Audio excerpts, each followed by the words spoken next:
से मोबाइल पे लगाएं तो उनको पाया जा सकता है।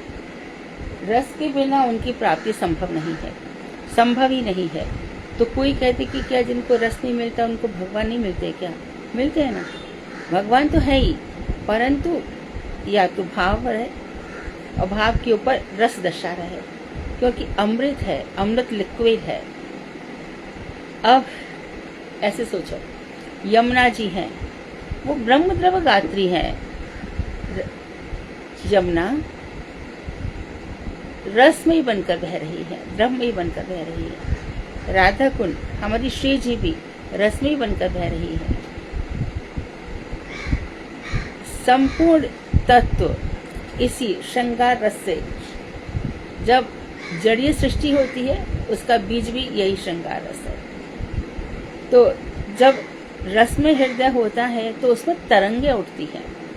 हृदय में अनेक प्रकार की कल्लोल उठती है और इन तरंगों से ही भगवान को पाया जा सकता है। ये तरंगे किसकी होती हैं?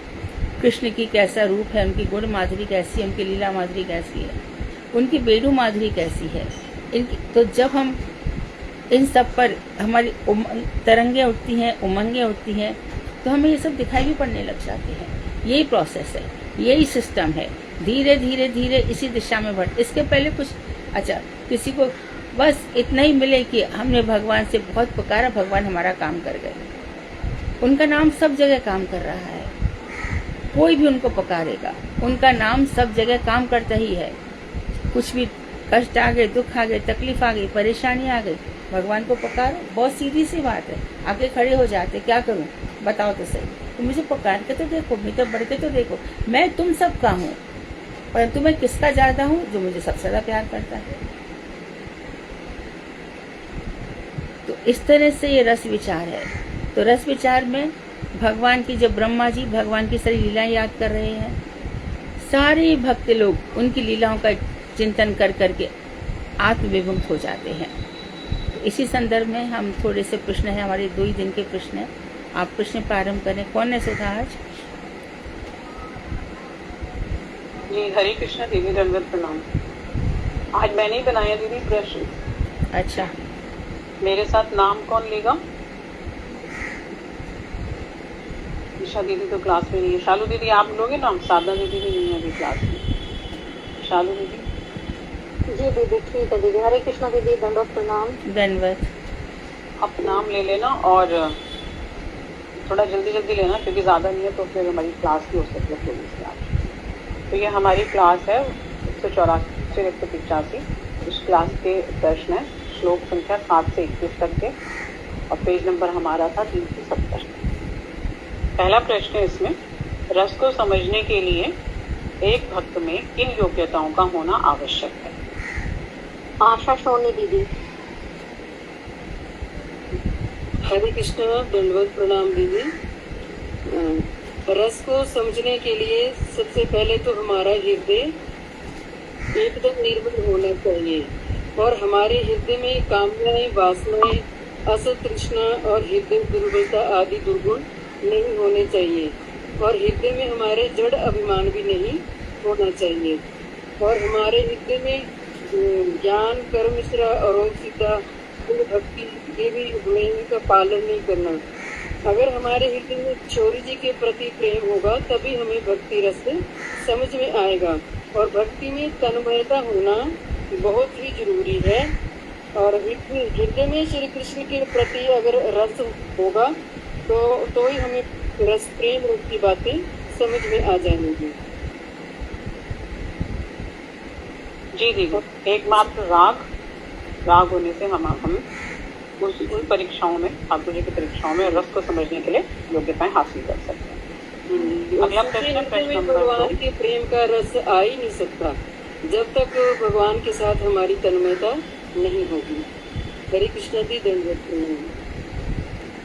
जी दीदी, प्रश्न नंबर 2, श्रीमद् भागवतम में कौन कौन से 11 गीत हैं जिनके समान कोई साहित्य नहीं है? कुछ के नाम बता दीजिए। कुछ के, जरूरी नहीं है सारे नाम बताएंगे, थोड़े से नाम। कुसुम शर्मा। हरे कृष्णा दीदी, दंडवत प्रणाम। जी, गोपी जी, पिंगला जी, वेणु गीत, प्रणय गीत, भ्रमर गीत,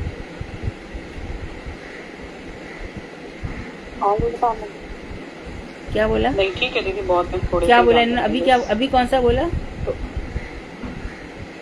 युगल गीत, हाँ ये गल। भ्रमर गीत, जोके गीत, हाँ वो तो सुना मैंने, लास्ट वाला पूछ रही थी। एल गीत पुरवा ने गाया है, और रुद्र गीत कितने हो गए? ऐसे तो बहुत ज्यादा हो गए। एक विश्व गीत भी है और एक रेल गीत और एक पिंगला गीत, पिंगला गीत ध्वनि गीत, कौन सा गीत? राजा पुरवानी, रेल गीत पूरी जो राजा पुरवानी। आवाज ही नहीं आ रही।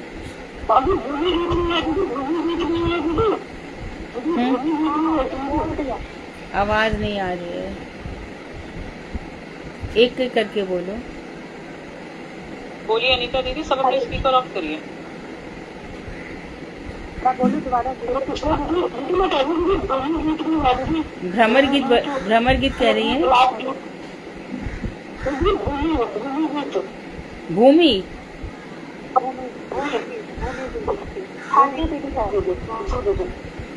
भूमि गीत कितने? 11 गीत हो गए क्या?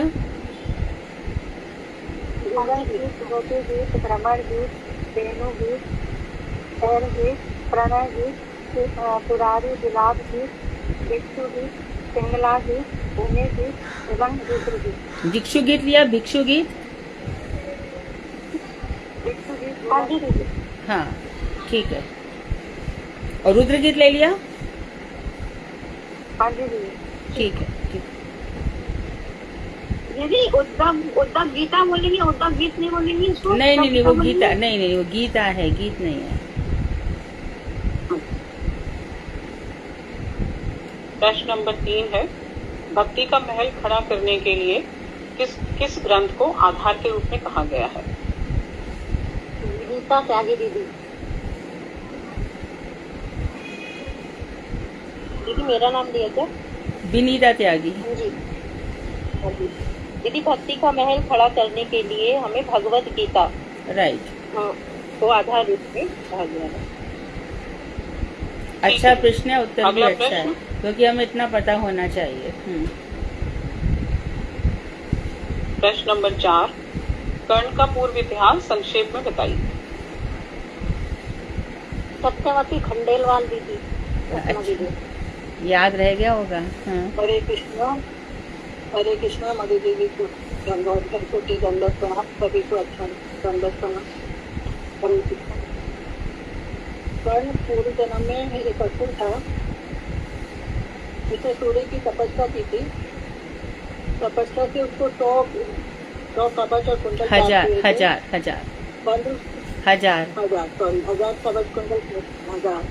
हजार प्राप्त हुए थे, कुंडल और कवच। जिससे उसको अहंकार राज्य हो गया था कि वो मतलब, और उसको वरदान भी मिला था कि मतलब वो उसको जिसने 1000 वर्ष तक तपस्या की हो वही उसको 10,000 वर्ष तक। 10,000 हाँ सॉरी 10,000 वर्ष तक उसने तपस्या करी, वही मार सकता है, वो उसका एक कवच तोड़ सकता है। तोड़ सकता है। तभी क्या हुआ, जो तपस्या कर रहे थे नर नारायण ऋषि वहाँ पर बद्रीनाथ आश्रम में, और इधर नर नारायण ऋषि है। नर नारायण ऋषियों के पास में मतलब सब गए कि मतलब आपका, क्योंकि उसके अत्याचार बहुत बढ़ गए थे, बहुत उच्छृंखल हो गया था, बहुत दुर्दम हो गया था, अत्याचार बहुत अधिक बढ़ गए थे, तो इसके कारण हाँ तो नर नारायण ऋषियों के पास में गए। तो उस समय तो मतलब नर नारायण स्वयं श्री कृष्ण और अर्जुन ही है, अर्जुन के अवतार ही है। तो वहाँ पर वरदान है कि मतलब असुर को हाथों से कोई मर नहीं सकता, 1000 तक तपस्या करी, उसने एक वरदान प्राप्त किया। फिर तपस्या में लीन थे नर नारायण असुर, मतलब वहाँ पे वो तपस्या में लीन है नर नारायण। और इधर क्या हुआ, वो नर नारायण के पास में पहुँच गया। वहाँ पर पहुँचने के बाद में उनसे, क्योंकि वो तपस्या कर रहे थे 10,000 वर्षों से, क्योंकि वही उनसे युद्ध कर सकते थे 10,000 वर्ष तक युद्ध। तो एक युद्ध में नर पहले करते तो फिर नर मूर्छित हो जाते हैं एक कवच कुंडल तोड़ के, फिर इधर नारायण करने लगते हैं तो नारायण एक कवच कुंडल तोड़ा, फिर वो मूर्छित हो जाते हैं, फिर ऐसे नर नारायण ऐसे चलता रहा। तो उनके 999 कवच और कुंडल तोड़ दीजिए। अब एक ही कवच और कुंडल बचा, उसके साथ वो सूर्य में प्रवेश कर गया। जब इसने कुंती ने जब वो उनको वरदान था ना, कोई भी आराधना मतलब आराधना जिसका भी आह्वान करेंगे, बुलाएंगे, आमंत्रित करेंगे उसका, तो वही आ जाएगा। तो उन्होंने सूर्य को दिया मतलब, और सूर्य उनके पास में आ गए तो बोले मेरा वरदान कभी विफल नहीं जाता है। तो उन्होंने खूब कर्म हुए उसका एक कवच और कुंडल के साथ। हरे कृष्ण। तो कर्ण आया कवच के अगला साथ, प्रश्न, कर्ण आया कवच के साथ, और फिर कृष्ण और अर्जुन ने जाकर के सुबह वो रोज दान देता था, तो ये भी वहां पर पहुंच गए दोनों। तो इन्होंने भी कहा, ब्राह्मण वेश में पहुंचे दोनों, यहाँ भी कृष्ण और अर्जुन दान चाहिए। तो यहाँ भी कर्ण ने कहा था क्या दान चाहिए, भूमि ले लो, गोधन ले लो, जो चाहिए, जितनी संपत्ति चाहिए, पृथ्वी चाहिए, ये सब ले लो। खूब कहा कि नहीं, हम ये सब तो ब्राह्मण, हम इन सब का क्या करेंगे। तो फिर वो समझ गया कि ये अर्जुन के हाथ में पतंजा के निशान दिख रहे थे, युद्ध चलाते तो इसका पूरा, इससे तो समझ गया था कि ये लोग मुझे छलने आए हैं, लेकिन अब दान का वचन दे चुका है इसलिए पीछे नहीं हटा। तो उससे फिर कवच मांग लिया गया। कृष्णाम दंडवत प्रणाम। हरे कृष्णा दीदी, दंडवत प्रणाम। हाँ, दीदी जो वर था वो ब्रह्मा जी ने दिया था या सूर्य ने, भगवान ने दिया था, किसने दिया था दीदी?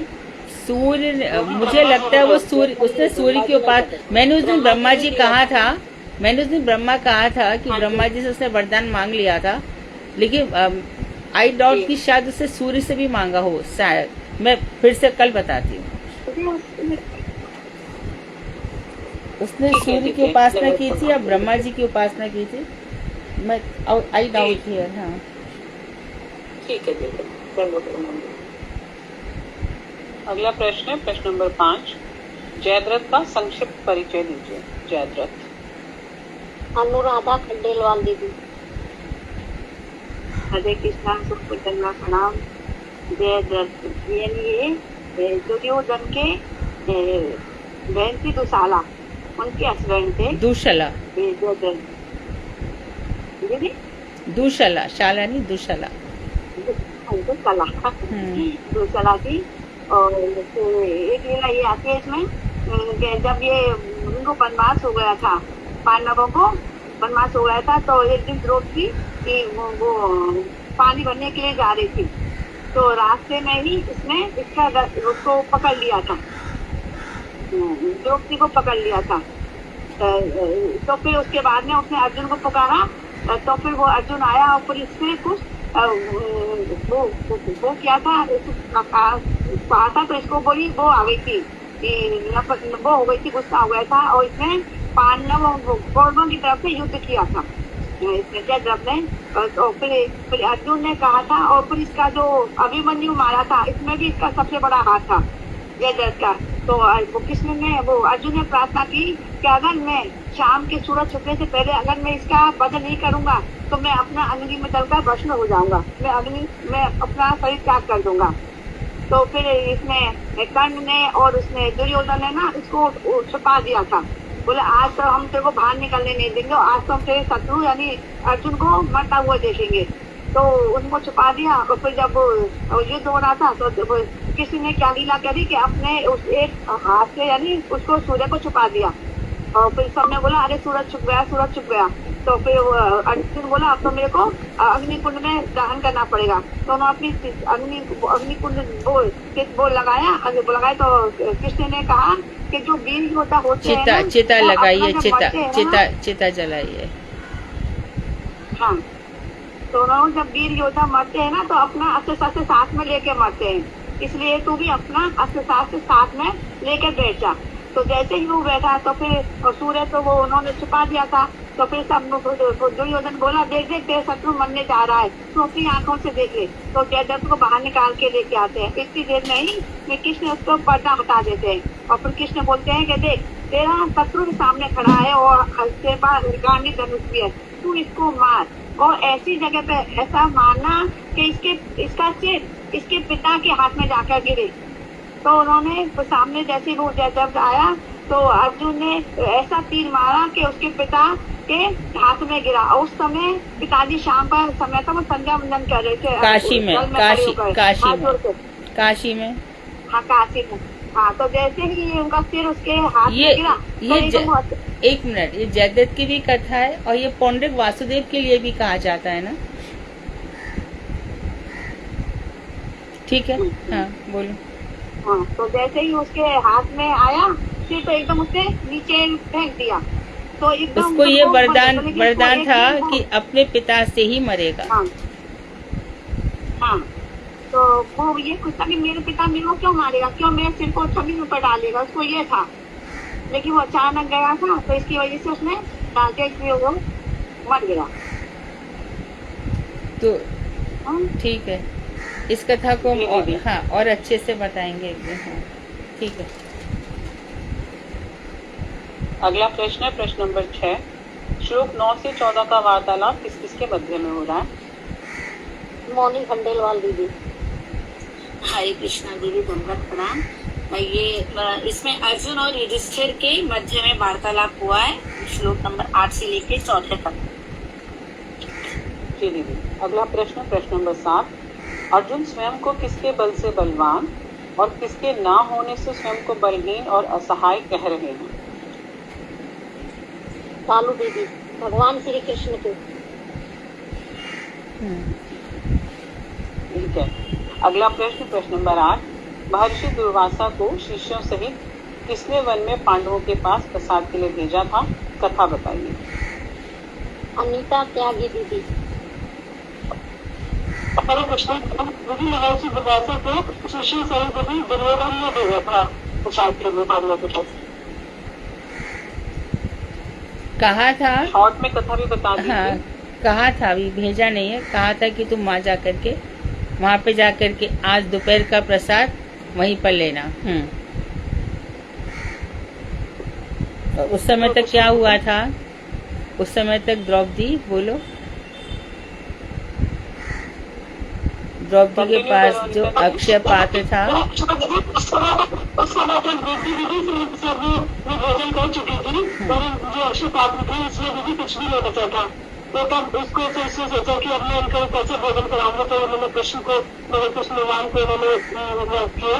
तो कृष्ण भगवान आए और उन्होंने देखा कि वैसे कुछ भी नहीं, तो एक दाना था या तुलसी पत्र था उसमें, तो उससे फिर उन्होंने मतलब भोजन उसमें बनेगा और उनका सब भोजन का पेट भर गया नहीं सकता। तो कृष्ण भगवान ने उनको बचा दिया। दीदी, ये बटलोई द्रौपदी को मिली थी कि युधिष्ठिर को मिली थी? द्रौपदी को, अक्षय पात्र द्रौपदी को मिला। अगला प्रश्न हमारे पास प्रश्न नंबर हरे कृष्णा दीदी, हरे कृष्णा दीदी। हाँ हेलो दीदी, हाँ। ऐसा बोलते हैं कि अगर उसमें वो पात्र था, तुलसी का पत्र था या साग का पत्ता था, तो फिर तो दोबारा दूसरे दिन रसोई बनाती तो वो बनता जो प्रसादी हो जाता था। तो गुरुदेव के लेक्चर में ये था कि वो तो पूरा साफ हो गया था, लेकिन जैसे ही कृष्ण ने वो बटलोई ली थी तो अपनी दृष्टि से उसमें एक पत्ता को प्रकट कर दिया था।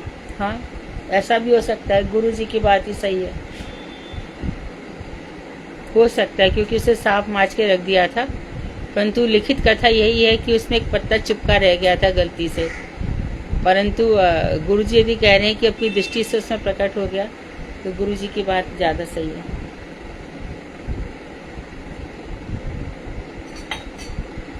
अगला है प्रश्न नंबर 9। अर्जुन अपने को असहाय समझ किस प्रकार अपने अग्रज को सारी बातें बता रहे हैं?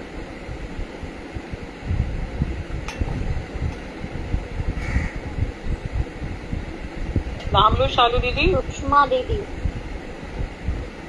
हाँ दीदी, मैंने बोल तो दिया, सुषमा दीदी। आवाज नहीं आई। हरे कृष्णा दीदी, अर्जुन अपने को असहाय समझकर अपने अग्रज युधिष्ठिर से कहते हैं कि मैं भगवान के बल से, भगवान कृष्ण के बल से बली होकर मैंने जो भी किया आज तक उन सब में मुझे सफलता मिली। जैसे कि द्रौपदी के स्वयंवर में राजा द्रुपद के घर में आए हुए कामोन्मत्त राजाओं के तेज से सुसज्जित धनुष द्वारा हरण कर लिया। बाद में धनुष पर बाण चढ़ाया उन्होंने और मत्स्य की आंख को भेद करके द्रौपदी को पाया। पानी में देखकर, पानी में मस्ती, हाँ, पानी में उसकी परछाई फिर देखकर। भगवान की कृपा से, हाँ, भगवान की कृपा से जब दुर्वासा ऋषि वन में आ गए थे और उनके अक्षय पात्र में भोजन समाप्त हो गया था, तब भी भगवान की कृपा से दुर्वासा ऋषि और उनके साथ उनके शिष्य वो तृप्त हो गए थे, उनका पेट भर गया और वो चले गए। और उसके बाद भगवान की कृपा से ही दुर्गा सहित भगवान शंकर शूलपाणी जब युद्ध हो रहा था अर्जुन के साथ, तो वो आश्चर्यचकित हो गए थे और उस समय शंकर जी ने उन्हें अपना पाशुपत अस्त्र दिया था।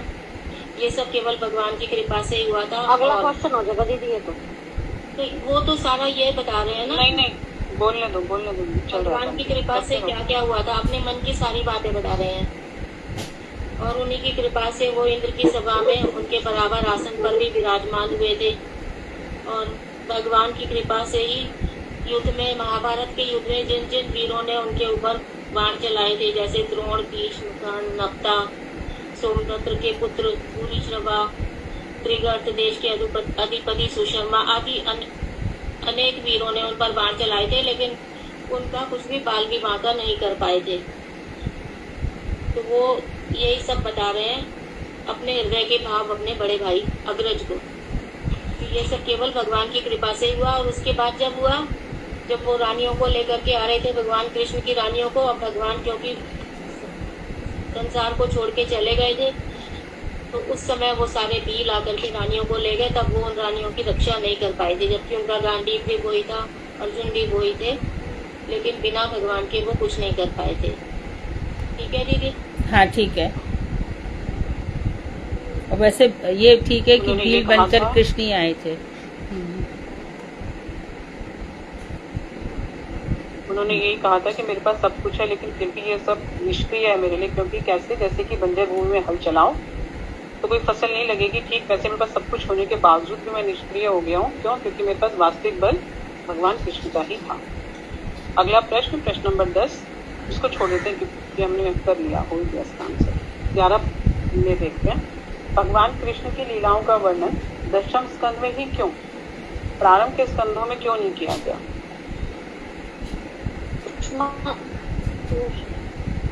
साधना दीदी, साधना। हरे कृष्णा दीदी, दंडवत प्रणाम।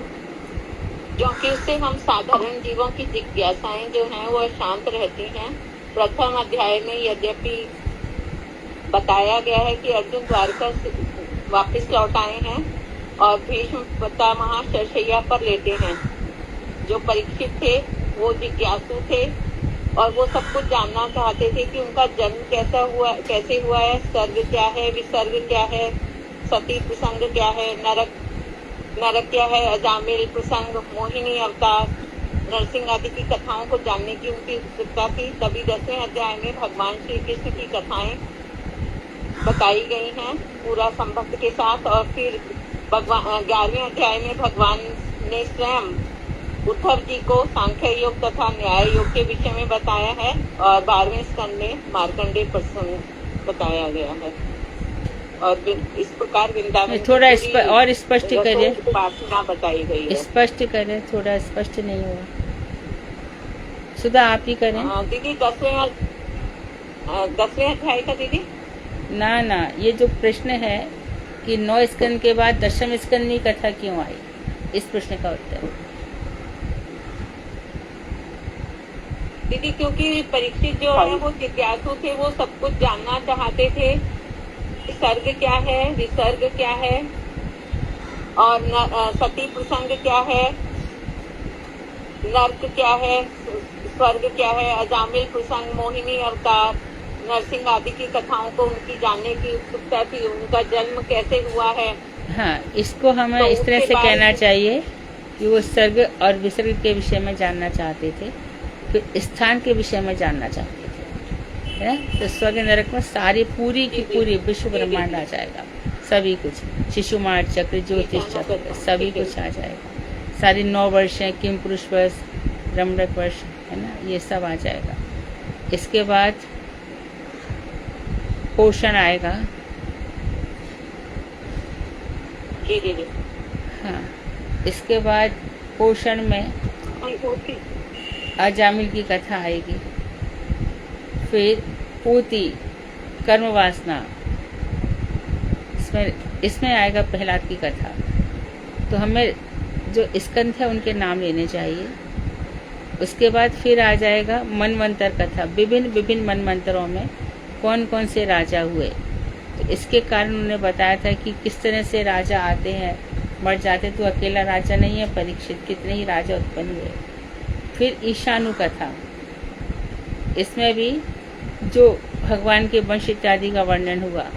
तब जाकर के 10वें स्कंध में ययाति का वर्णन करती है, यदुवंश का प्रारंभ करती है कि चंद्रवंश में, सूर्यवंश में कृष्ण राम हुए और चंद्रवंश में कृष्ण हुए करके फिर 10वें स्कंध में आ रहे हैं। तो इसलिए परीक्षित को यह जानना बहुत जरूरी था कि पूरी सृष्टि को समझ लो, उसके बाद तुम समझोगे कि कृष्ण लीला क्या है। यद्यपि द्वितीय तृतीय स्कंद में 24 अवतारों के विषय में बताया है, तृतीय स्कंद में संक्षेप में करीब 25-26 श्लोकों में कृष्ण की लीलाएं शॉर्ट में भी बताई है, लेकिन विस्तार 10वें स्कंद में किया गया, जब परीक्षित सारी सृष्टि को, भक्तों को, भगवानों को, अवतारों को अच्छी प्रकार से समझ पाए। हरे कृष्णा दीदी, इसका मतलब इसमें 10 लक्षण बताने हैं श्रीमद् भागवतम हाँ, के। बिल्कुल ठीक है, दंडवत प्रणाम दीजिए। हरे कृष्णा दीदी, इसमें है ना आपकी किताब में एक ये भी दिया है, प्राय सभी स्कंदों में लीला श्रवण का महत्व प्रतिपादित किया गया है। प्रत्येक पात्र श्री हरि के प्रति जिज्ञासु है, उनकी जिज्ञासा भागवत वक्ता द्वारा शांत की जाती है और जिज्ञासु श्रोता होता है। जतुवत लिखा है इसमें, जतुवत श्री कृष्ण के प्रति एकाकार को परमानंद को प्राप्त होता है। इसमें होता है जतुवत का अर्थ क्या हुआ? जतुवत लिखा है। हाँ हाँ, तो इसका अर्थ समझ नहीं है।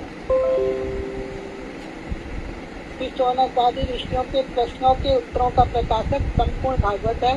उनके प्रश्न ही कलयुग में दुखी जीवों के उद्धार के लिए किए गए हैं, अतः विचार प्रतिपादन। तो मरणशील जीव को क्या करना चाहिए, जिसकी मृत्यु समीपन को क्या करना चाहिए। भगवान ने अवतार लेके कौन कौन सी लीलाएं की। भगवान ने देवकी के विभिन्न अवतार, फिर देवकी के गर्भ से जन्म क्यों लिया, ऐसे करके बहुत सारे प्रश्न हैं, उनके उत्तर में पूरा संपूर्ण श्रीमद् भागवत है। तो परीक्षित के प्रश्न भी इतने सारे थे, इसलिए वो सीधा कृष्ण कथाओं पे नहीं पहुंचे, परीक्षित के सभी प्रश्नों का उत्तर भी उन्होंने दिया। तो प्रथम स्कंद अधिकारी स्कंद है कि श्रीमद् भागवत का अधिकारी, पढ़ने का अधिकारी कौन है। तो उसके बाद निर्मत्सराणाम, जिनके अंदर ईर्ष्या मास्टर नहीं है, उन्हीं को भागवत समझ में आएगी। और दूसरा स्कंद है साधन, तो उसमें चतुश्लोकी भागवत इत्यादि का वर्णन हुआ। ठीक है, आगे। हाँ, थैंक यू दीदी।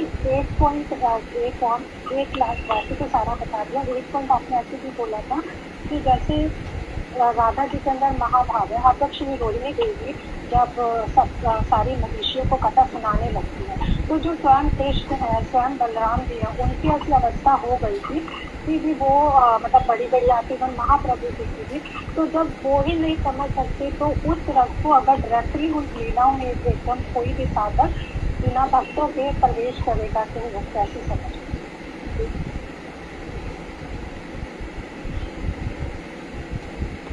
अनुराधा बहुत सुनाई तो मुझे नहीं पड़ा, पर तुमने कहा होगा तो ठीक ही कहा होगा। हाँ, अगला प्रश्न है दीदी, प्रश्न नंबर 12। श्री देवेश्वर कौन है जिनके भगवान श्री कृष्ण हैं? पहला खंडेलवाल दीदी। तेरा भी नंबर में आया, आपका भी आएगा दीदी। अभी पहला खंडेलवाल दीदी का भी नहीं आया, अभी आपका भी आएगा अगली बार।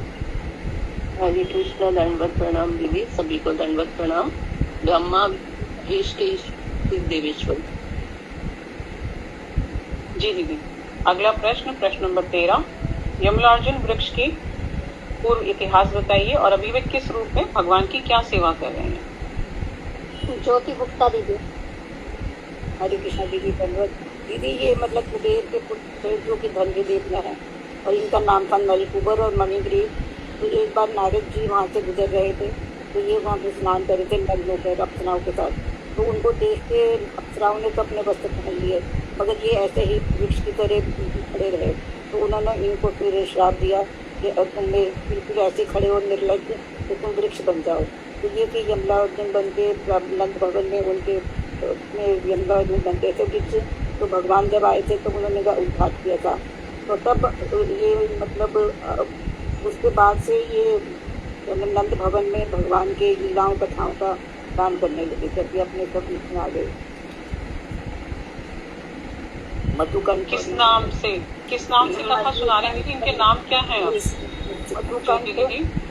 मधुकंठ और नीलकंठ शायद। स्निग्ध कंठ। इसे क्या बोला नाम दीदी दूसरा? स्निग्ध आधा सा और नापे छोटी की मात्रा गा और धा। स्निग्ध कंठ।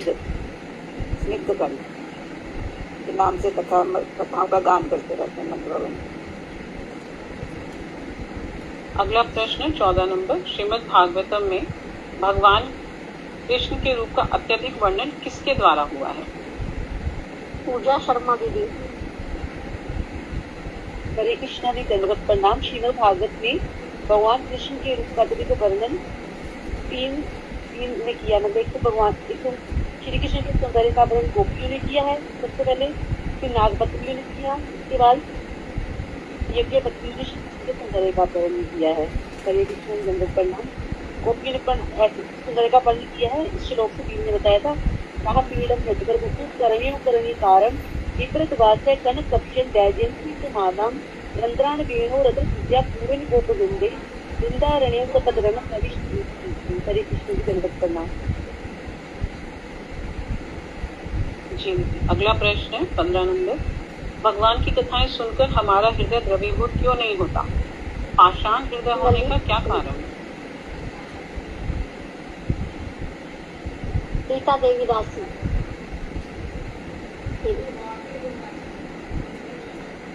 हरे कृष्णा दीदी। ललिता, उन्होंने भी हाथ उठाया था। हरे कृष्णा दीदी नाम। दीदी ये अपराध की वजह से तो नहीं होते? क्या प्रश्न था? प्रश्न ये था दीदी कि भगवान की कथाएं सुनकर हमारा पाषाण हृदय है वो द्रवीभूत क्यों नहीं हाँ हो रहा? हाँ पाषाण बिल्कुल कैसे बिल्कुल, होता? संतोष जी तो परफेक्ट संतोष आंसर दीदी है। उसका जवाब दे रही है। जी हाँ हाँ बोलिए संतोष एकदम दीदी। परफेक्ट आंसर है, बोलिए। दीदी बस इतना ही बोलना चाहेगा, मुझे तो अपराध लगेगा कि भाई अपराध होते हैं तो इस वजह से हृदय नॉर्मल नहीं होता। अपराध क्या होते हैं दीदी? संतोष दीदी क्या अपराध हो रहे हैं हमसे? दीदी भजन करने में हम अपराध कर देते हैं, कथा को वैष्णवियों के उसमें कहीं ना कहीं अपराध हमारे से हो ही जाते हैं, छोटे मोटे तो हो ही जाते थे। नहीं हो सकते जो भजन में लग रहा है। हाँ दीदी तो नहीं कहने नहीं आते ना। और विग्रह जो हम वैष्णव अपराध शास्त्र का। ललिता दीदी आप आगे बोलेंगी। हरे कृष्ण दीदी दंडवत प्रणाम। हाँ जी दीदी, हमारे जो अपराध हैं, नाम अपराध 10 प्रकार के, और भी सेवा अपराध, धाम अपराध और वैष्णव अपराध जो हम कर देते हैं जाने अनजाने से, और विग्रह अपराध जो हम सेवा भगवान की करने में जो भी हम गलतियां कर देते हैं, तो उसकी वजह से हमारा फिर मन नहीं लगता। दीदी अपराध तो अपनी जगह है ही 10 अपराध, उसके अलावा बहुत सारी चीजें ना हमारे हृदय में, अपने हृदय में बहुत सारी चीजों को जगह दे रखी है हमने। शत्रुता हमारे पास, उनको हम छोड़ते ही नहीं। काम, क्रोध, लोभ, मात्सर्य, ये सब हमारे तीनों गुण हैं दीदी, इसकी वजह से हमारा हृदय द्रवीभूत नहीं होता। पवित्रता नहीं है, सरलता नहीं है, निर्मलता। हरे कृष्णा दीदी, इसमें दीदी ये भी आ सकता है कि हम अपना भगवान से नित्य दास होने का संबंध भूल चुके हैं, ये आ सकता है दीदी? संबंध भूल चुके हैं, ठीक है। बहिरंगा माया के, पत्ता भरी है। हाँ बहिरंगा माया, हाँ जी, और बहिरंग- प्रेम का भाव है, प्रेम का भाव है, भगवान का भाव है। बहिरंगा माया हम संसार पे में बटा शासन हुआ है, करे। कृष्ण से प्रेम नहीं है और सारा प्रेम संसार में बांट के रखा अविद्या, है। अविद्या, अविद्या हमारे ऊपर, हमारे सिर पर है अविद्या, मैं और मेरा। दीदी ने बताया था कि नदी के ऊपर अगर गंदगी जम जाए, काई जम जाए, तो उसमें तरंगे आएंगे कैसे। तो हृदय में इतना कुछ भरा हुआ है कि वो जो निर्मल प्रेम की कथाएं हैं, भगवान की जो कथाओं में रस आना चाहिए, वो आता ही नहीं है हमें। और फिर एक सबसे महत्वपूर्ण बात, अगर हमारे कुछ शुद्ध प्रयास होंगे तो वो ठाकुर जी को, राधा रानी को दिखेंगे। हमारे थोड़े से प्रयास, लेकिन उनके बहुत प्रयास, बहुत प्रेम होगा हमारी तरफ, तो फिर क्या होगा कि निश्चित ही हमारे पास उनकी कृपा भी आएगी। अगला प्रश्न, सेकंड लास्ट, ये श्यामली दीदी, इस पर आपने देना उत्तर, आप बहुत सारे इमोजीज भेज रहे हो और ये बहुत साधारण सा प्रश्न है। मैया यशोदा किस गाय का दूध बाल कृष्ण को पिलाती थी? बोलिए श्यामली दीदी, श्यामली बिसाई दीदी, बोलिए कौन सी गाय का दूध पीते थे भगवान? कौन सी गाय का दूध पिलाती थी? किस गाय का दूध निकालती थी मैया? आपको आता है, आप बोलिए।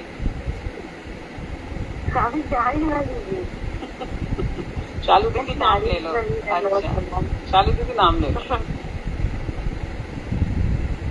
पद्मगंधा गाय का दूध।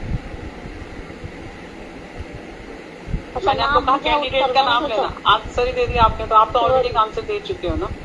चलो कोई बात नहीं, ये लास्ट क्वेश्चन है, जिसने ना लिया हो, उत्तर ना दिया, उसको पूछ लो आप, जो बार बार है। हरे कृष्ण इस दंडवत नाम दीदी, इसलिए आपने ये नहीं बताया था कि मैया यशोदा गंगी माता गाय का दूध पिलाती थी, का दूध जो था वो कमल की सुगंध निकलती उसको कई पद्मगंधा गायों का दूध गंगी गैया को पिलाया जाता था। कई पद्मगंधा गायों का दूध स्पेशली, फिर उस गाय का दूध निकाल करके कृष्ण के लिए मक्खन बनाया जाता था। गंगी गाय का दूध पिलाया जाता था।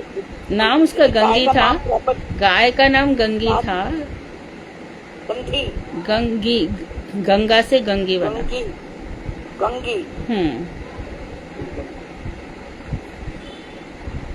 लास्ट प्रश्न है, दामोदर बंधन लीला में कृष्ण के मैया यशोदा से बनने के कौन से मुख्य 2 कारण थे? किन कारणों से वो बन गए? 2 कारण मुख्य। संतोष शर्मा दीदी।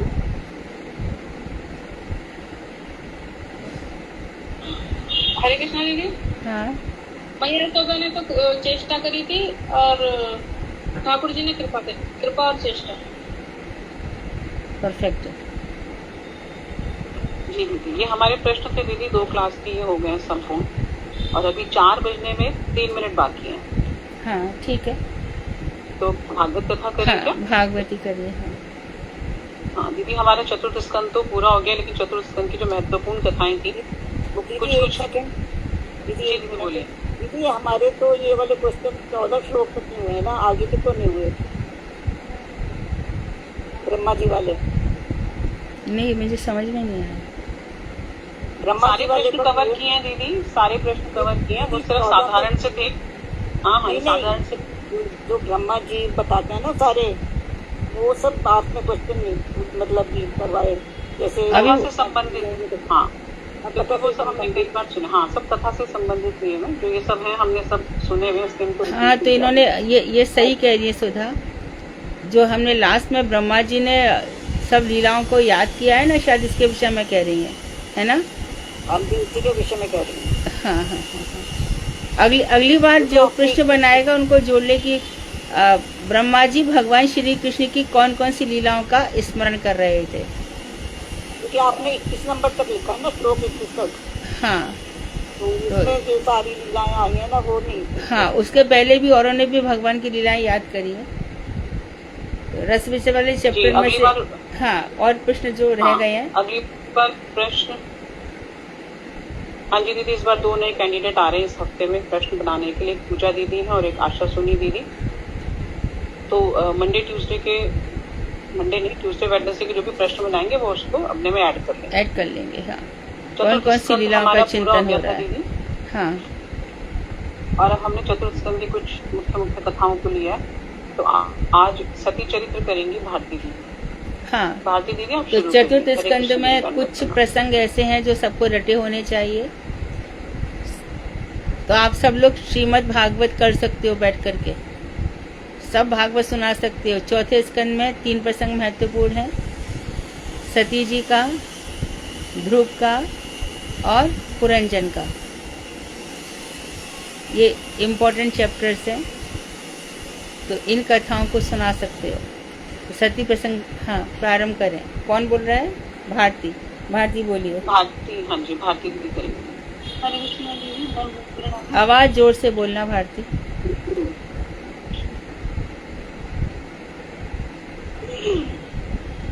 नमो विष्णु पदाय विदुषी करुणाकरी श्रीमती भक्ति वेदांत तीर्थ गोस्वामी के नमः। शिवामी नारायण धन्य महादेव गोपानु पुरुषोत्तमा सह गुरुदेव। नमो विष्णु पदाय राधिकाय प्रार्थने श्री श्रीमद भक्ति वेदांत चेतन नारायण गोस्वामी के नमः।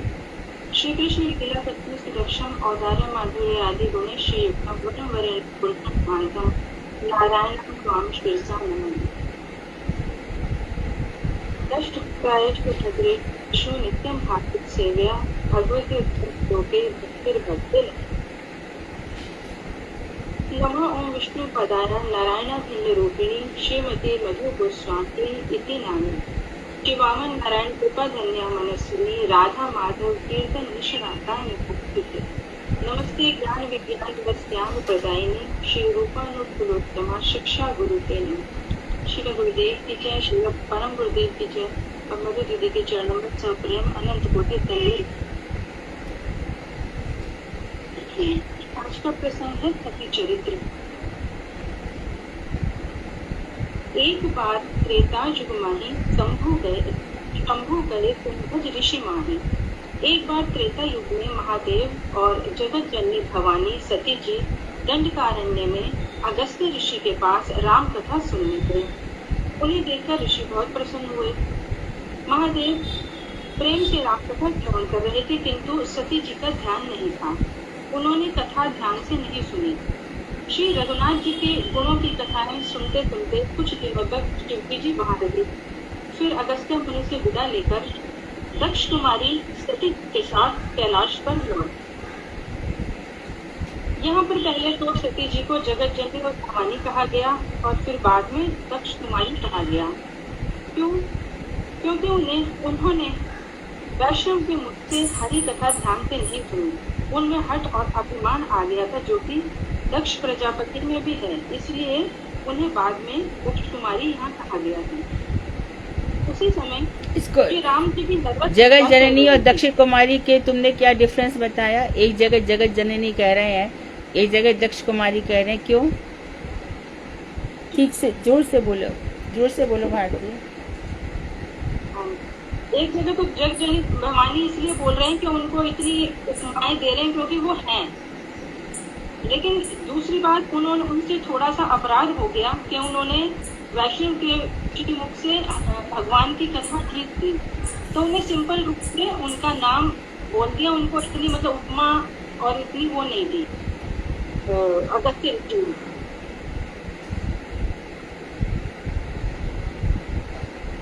उसी समय श्री राम जी की नर्वत लीला चल रही थी। अगस्त्य मुनि के आश्रम से लौटते हुए शिव जी बहुत भाव विवल हो रहे थे और चिंतन कर रहे थे कि उन्हें मार्ग में प्रभु श्री राम के दर्शन हो जाएं और उनका मनोरथ पूर्ण हो जाए।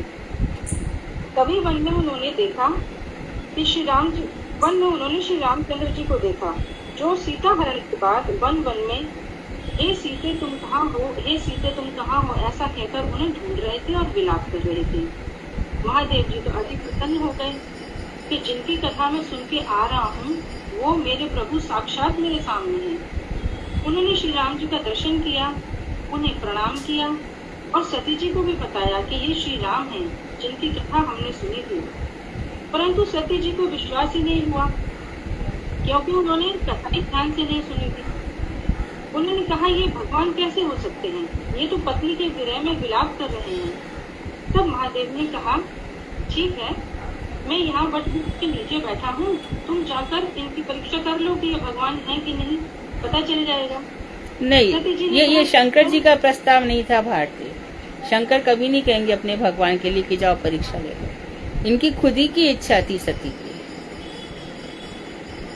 हाँ जी, कि मैं परीक्षा लूंगी। हाँ जी दीदी। तो सती जी की इच्छा थी कि वो उनकी परीक्षा लें कि वो भगवान हैं या नहीं। तो वो उनकी परीक्षा करने के लिए चल पड़े। महादेव सोच रहे हैं कि मेरे समझाने से भी इनका संदेह तो दूर हुआ नहीं, अब दक्ष कन्या सती जी का कल्याण कैसे होगा। अब सती जी सीता जी का रूप बनाकर वहीं चली गई जहाँ श्री राम जी विलाप कर रहे थे और सीता जी को खोज रहे थे। मैं बार बार राम जी के आगे आ जाती ताकि ये मुझे देखें। तब राम जी ने ही उन्हें प्रणाम किया और पिता सहित अपना नाम भी बताया कि मैं दशरथ पुत्र राम हूँ, और कहा आप यहाँ अकेले ही आए हैं, आपके साथ शिव जी नहीं आए। ऐसा सुनकर सती जी आश्चर्यचकित रह गई। फिर राम जी ने सती जी को अपना विराट रूप भी दिखाया, जिसमें सती ने अनेक शिव ब्रह्मा विष्णु देखे जो एक से बढ़कर ये सब एक कहाँ लिखा है? ये सब कहाँ है? दीदी हरे कृष्ण मैं बताना भूल गई, ये मैंने थोड़ा ना मानस जी में से लिखा है। नहीं तो मानस की कथा हमें नहीं चाहिए ना। फिर वो दीदी बहुत छोटी हो रही थी और नहीं, ये दरअसल है ना, ये रसाभास हो जाता है। ये सब कथा देखो क्या होता है कि श्री जो रामचरितमानस है वो ऑलरेडी वाल्मीकि रामायण का एज इट इज नहीं है।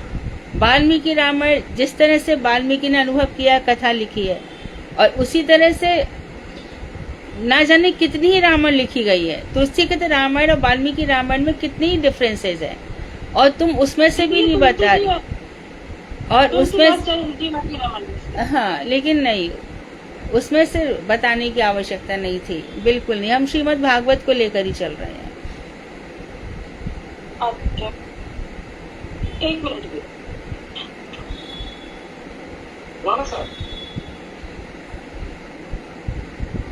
हरे कृष्णा दीदी प्रणाम। दीदी रामचरितमानस में भी हमने भी नहीं ऐसा पढ़ा कि उन्होंने विराट स्वरूप दिखाया। हाँ, ऐसा कहीं भी। और भगवान श्री राम ने विराट रूप कब दिखाया, ये तो आज तक हमने भी नहीं सुना है। मैंने भी नहीं सुना था, मैंने सोचा क्या पता हो। ऐसा थोड़ी होता है, भगवान के लिए अपनी मनगढ़ंत कथाएं थोड़ी चलती हैं। नहीं दीदी, मैंने उसमें से ही देख के लिखा है, मैंने अपनी तरफ से नहीं, रामचरितमानस में कौन सी चौपाई है जहाँ पे भगवान ने विराट स्वरूप दिखाया है? ये दीदी मुझे को खोलनी पड़ेगी, अभी मैं लेके नहीं बैठी थी। मैंने स्वयं रामचरितमानस ना जाने कितनी बार पढ़ा है।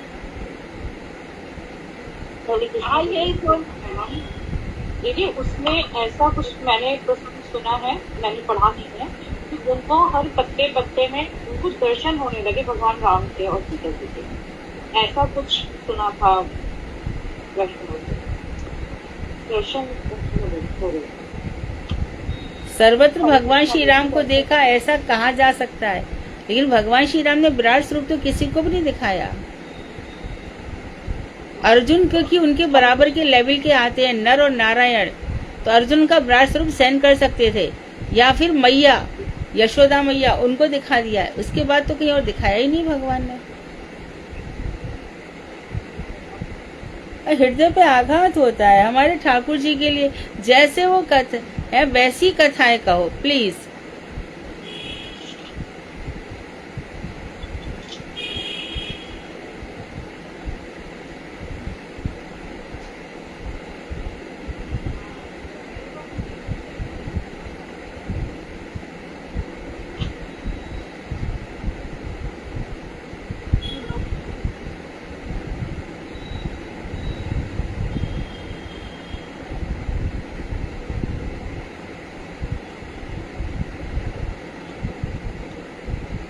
अच्छी खासी कथा श्रीमद् भागवत में सुंदर ढंग से लिखी गई है, बढ़िया लिखी है।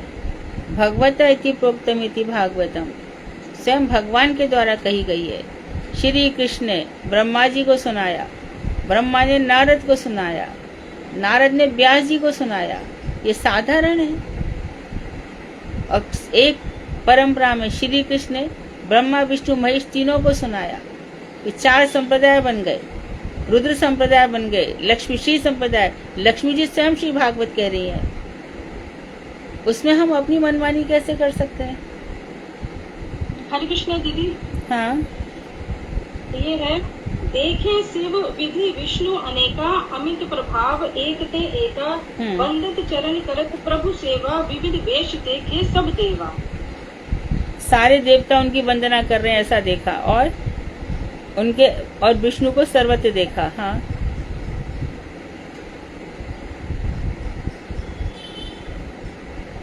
देखे जहाँ तक रघुपति जेते शक्ति सहित सकल सुर देते जीव चराचर जो संसारा देखे सकल अनेक प्रकारा।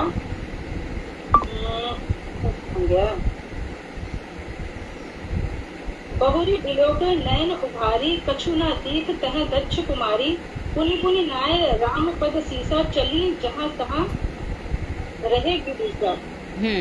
बार बार श्री कृष्ण राम के चरणों को प्रणाम कर रही हैं। ऐसे कैसे हो गया?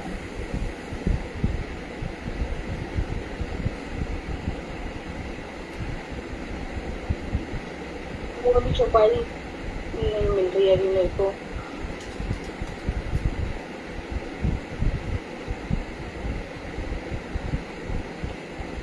पर आपने परमिशन ली थी किसी से कि मैं रामचरितमानस में से ले सकती हूँ क्या?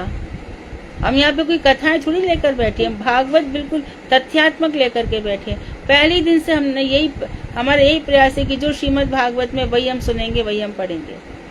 जिन लोगों ने भी पढ़ा है हमने उन सबको टोका है।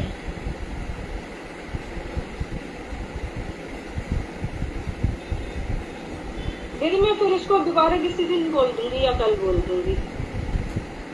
आपने परमिशन ली थी किसी से?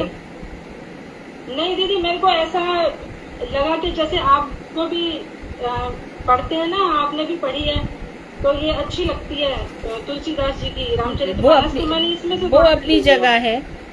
ऐसे तो विष्णु पुराण में भी बहुत सारी कथाएं हैं, ब्रह्मवैवर्त पुराण में राधा जी की कितनी कथाएं हैं, लेकिन वो श्रीमद् भागवत में नहीं है। ऐसा थोड़ी होता है।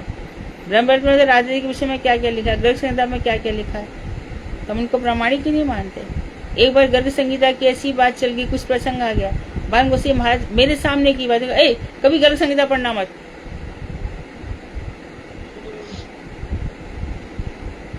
ठीक है दीदी, ठीक है, मैं इसको दोबारा तैयार करूंगी फिर भागवत में से। तो आप सती प्रसंग के लिए अपना समय ले लो, लेकिन जो भागवत में लिखा है वही सुनाओ। हाँ जी ठीक है दीदी, ठीक है। आज के लिए आप मुझे क्षमा कीजिए, मैं इसको दोबारा तैयार करती हूँ। हाँ, तुम तो श्रीमद् भागवत में से इतना लिख रही थी, स्वयं तुमने इतने नोट्स बनाए थे, तो हम तो सोच रहे थे कि तुम बहुत ही अच्छा, बहुत ही बढ़िया बोलोगी। तुम स्वयं कह रही थी दीदी मैंने सारे भागवत लिख रखी है शॉर्ट में। तो हम यहाँ पे आपको लग रहा होगा कि वहाँ का कुछ रस आ जाएगा, चौपाई आ जाएंगी, ऐसा कुछ भी नहीं है।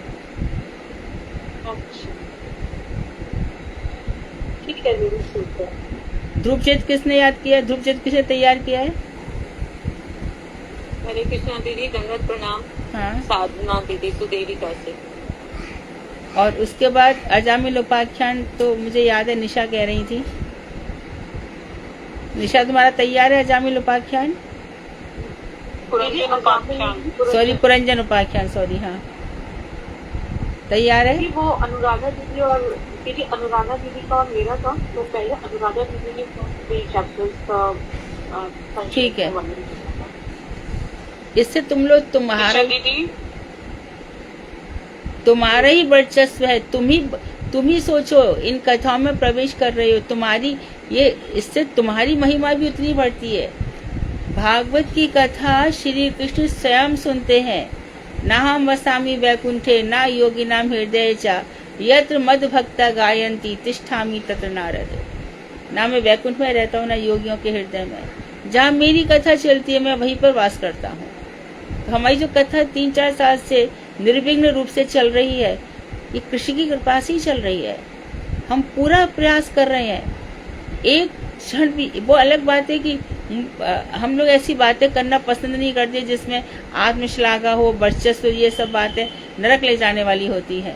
लेकिन हमें इतना तो समझना चाहिए कि इन कथाओं में बिल्कुल शाश्वत कथाएं जो हमेशा से चली आ रही है, उन्हीं कथाओं के प्रसंग है। हम दूसरा ना कहते ना सुनते हैं।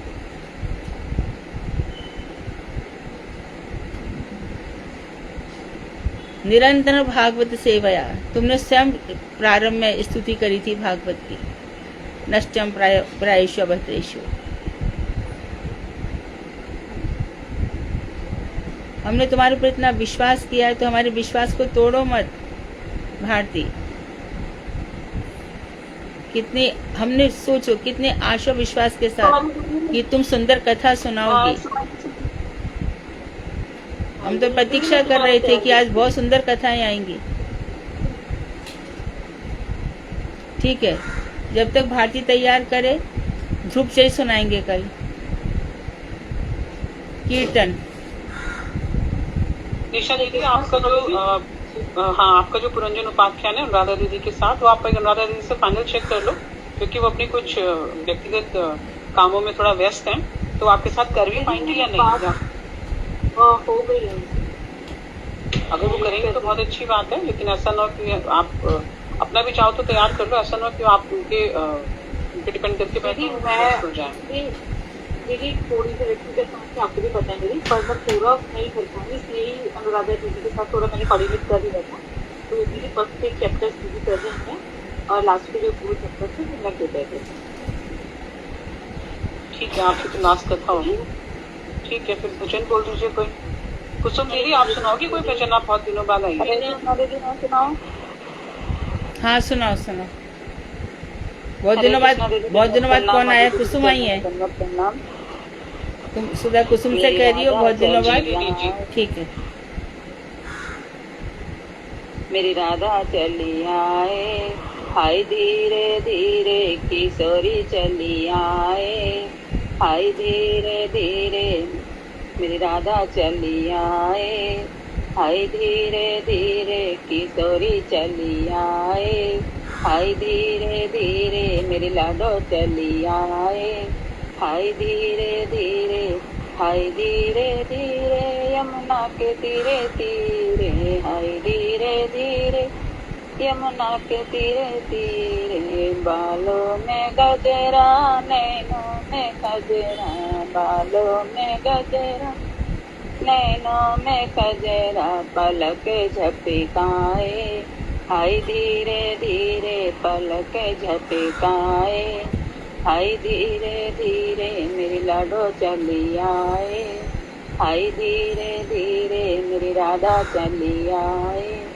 हाय धीरे धीरे किशोरी चली आए, हाय धीरे धीरे हाथों में कंगना पाओ में खजनी, हाथों में कंगना पाओ में खजनी, पायल छनकाए, हाय धीरे धीरे पायल छनकाए, हाय धीरे धीरे मेरी राधा चली आए, हाय धीरे धीरे किशोरी चली आए, हाय धीरे धीरे मेरी लाडो चली आए, हाय धीरे धीरे सर पे चुनरिया, सर पे गगरिया, सर पे चुनरिया, सर पे गगरिया, चुनरी लहराए, हाय धीरे धीरे चुनरी लहराए, हाय धीरे धीरे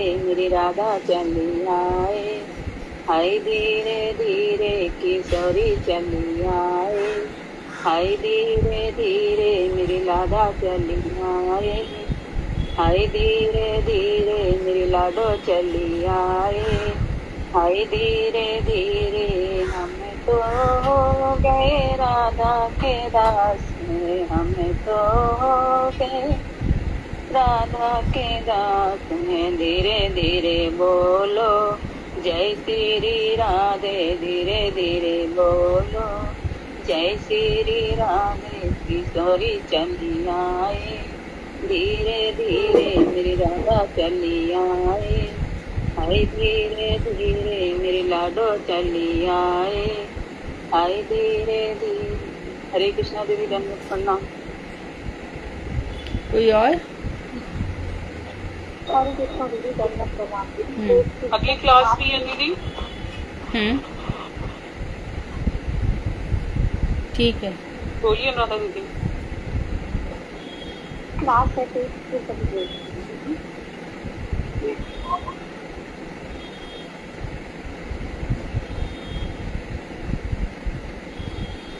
हाँ कल बात करेंगे। हरे कृष्णा दीदी। हरे कृष्णा दीदी बोलना ही नहीं आप। मुझे आवाज नहीं आ रही कुछ भी। हरे कृष्णा दीदी वो बोलो ना क्लास है आपकी तो फिर आपकी क्लास है। हाँ मेरी क्लास है। हाँ अभी हम प्रीति संदर्भ पढ़ेंगे। हाँ ठीक है। वांछा तत्तरुवैश्य कृपा सिंधु बेवचा पतितानां पावनेभ्यो वैष्णवेभ्यो नमः। हरे कृष्णा प्रणाम। हरे कृष्णा दीदी। धन्यवाद धन्यवाद।